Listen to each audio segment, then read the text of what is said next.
خدا یسوع مسیح میں آپ سب کی سلامتی ہو۔ پچھلے لیسن میں ہم نے بات کی تھی شریعت اور فضل کے متعلق، اور ہم نے اس کا اختتام کیا تھا اس بات پر کہ ہم اگلے لیسن میں یہ سیکھیں گے کہ کوشش اور بھروسہ کیا ہے۔ تو آئیے آج کے لیسن کی طرف بڑھتے ہیں۔ بائبل میں لفظ آزمائش صرف اس لحاظ سے استعمال کیا گیا ہے کہ کسی شخص کو کسی بات میں آزمایا جائے۔ بائبل ایمان کی آزمائش کے متعلق بات کرتی ہے۔ اگر آپ یعقوب کا خط اس کا 3 باب پہلی آیت پڑھتے ہیں تو اس بات کا ہمیں ذکر جو ہے وہ ملتا ہے۔ یہ بھی یاد رکھیں، کلام کہتا ہے کہ ہر سنی جانے والی بات پر ایمان نہ لائیں بلکہ روحوں کو آزمائیں۔ زبور نویس کہتا ہے، اے خدا تو مجھے جانچ اور میرے دل کو پہچان۔ بائبل مقدس سخت آزمائش کی آگ کے متعلق بیان کرتی ہے جس کے ذریعے ہمیں آزمایا جاتا ہے۔ کلام مقدس کے لحاظ سے لفظ آزمائش ایسے امتحان یا آزمائے جانے کی طرف اشارہ ہے جس سے ایک شخص یا چیز کی قدر و قیمت کا تعین کیا جاتا ہے، لیکن یہ ہمارے لفظ آزمائش کے عام استعمال سے بالکل مختلف ہے جو انسانی کوشش کی طرف اشارہ کرتا ہے۔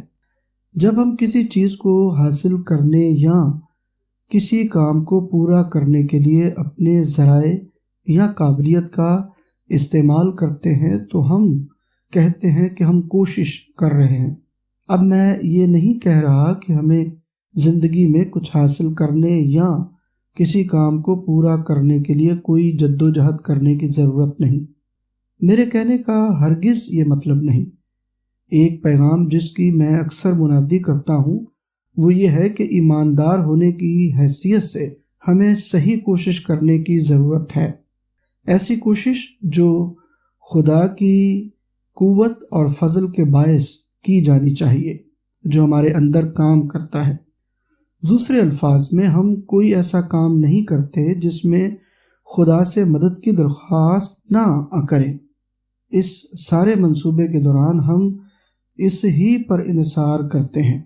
ہم ایسا رویہ اپناتے ہیں جو یہ کہتا ہے، اس سے جدا ہو کر میں کچھ نہیں کر سکتا، یعنی خدا سے جدا ہو کر میں کچھ نہیں کر سکتا۔